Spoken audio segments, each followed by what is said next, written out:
మన చంద్రబాబు గారికి హాస్యకాలు ఎక్కువైపోతున్నాయండి బాబు.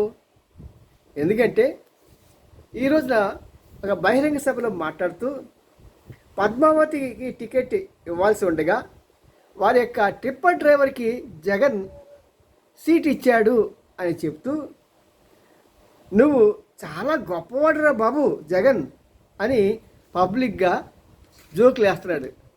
అంటే పంచులు అనమాట. పొలిటికల్ మాటలు చెప్పడం పంచులు అంటాం.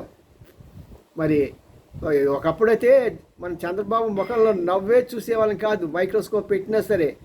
ఈ రోజున ఆయన పంచులు హాస్యకాలు చాలా ఎక్కువే. చూద్దాం మరి ఇవన్నీ కూడా ఆయనకి ఎలక్షన్లో ఓటుని తెస్తాయో, మరి లేకుంటే గతంలో లాగా తిరిగి బాధపడాల్సిన దుస్థితి వస్తుందో చెప్పలేం. ఏదైనా సరే కాలం చాలా గొప్పదిలేండి. రోడ్లు వస్తాయి, రోడ్లు బళ్ళు అవుతాయి.